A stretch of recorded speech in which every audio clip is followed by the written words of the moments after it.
Good morning everybody and welcome back to the channel. I've got my bloody Tom Cruise sunglasses back on again this morning.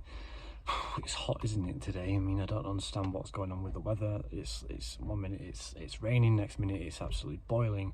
But obviously, as you can tell by today's title, there's quite a lot of news that we're going to be talking about.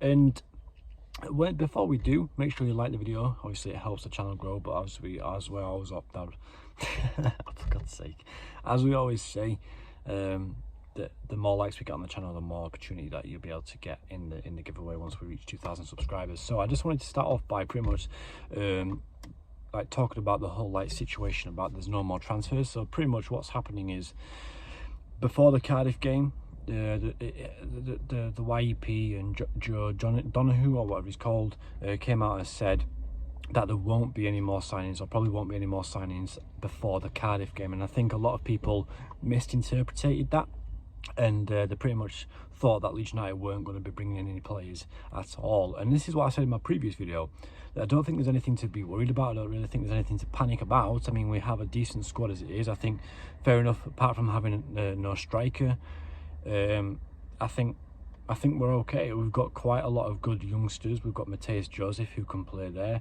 Sonny Perkins, maybe if he's fit. Patrick Bamford and Rutter, I still think they're out, but I'm going to have a look more into when they'll be returning.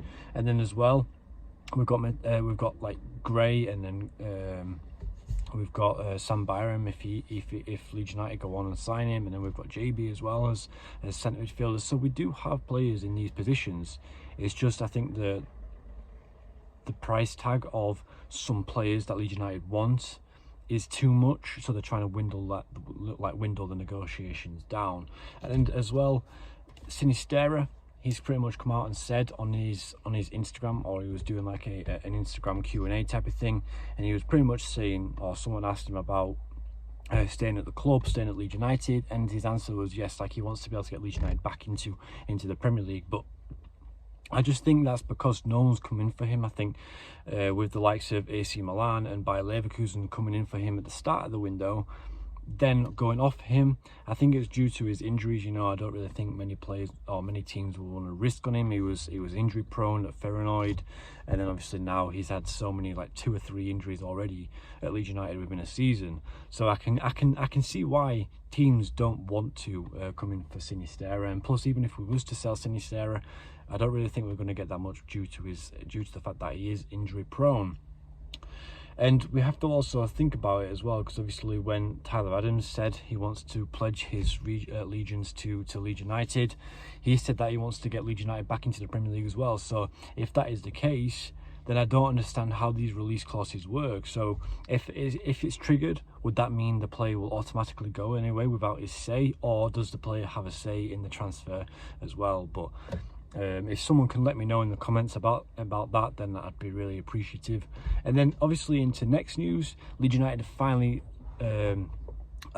revealed their away kit, and I personally like it. I like the first kit, the home kit, but this kit, I think it's different, isn't it? And it's something that I'm definitely going to buy. I think these 2 kits for this season, because usually I only ever buy 1 kit, but this, for some reason this year, they've done a fantastic job with the peacock emblems and everything embroidered into the first kit, and then obviously you can see the peacocks and everything on the second kit, and it just looks absolutely fantastic. So I'm definitely gonna be buying that.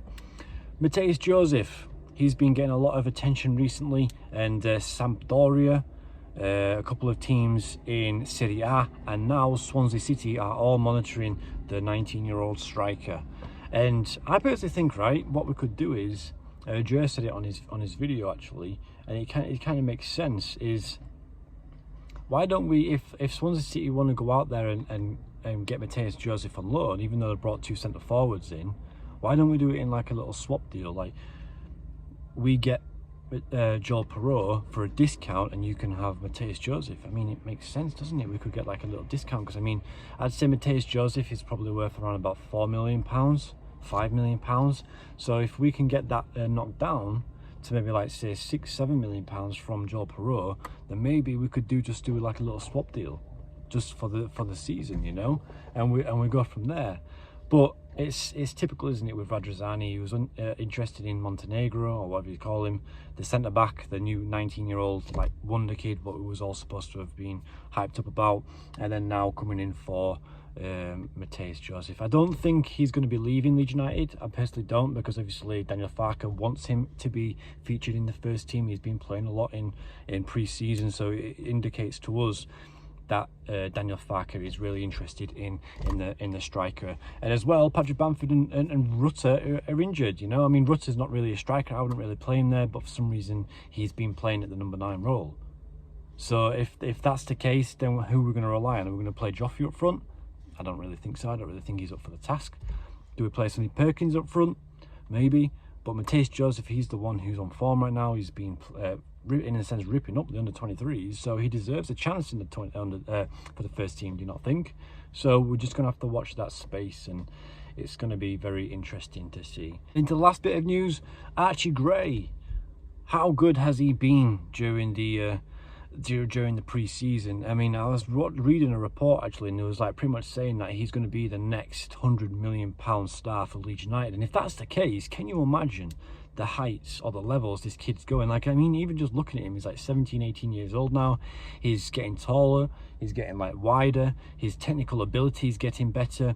So it just goes to show, doesn't it, how much of a talent this kid is. And I'm really excited to see, because I mean, I wouldn't mind him if we was to keep, or if we was to keep Adams. I don't know if he would feature in the game as much as we would like, but if we was to sell him, would you pair him up with Ampadu? He's a different type of player to Ampadu, a little bit of a different type of player, because obviously I feel like he's more of a forward player, whereas Ampadu's more of like a box-to-box centre-back type of player.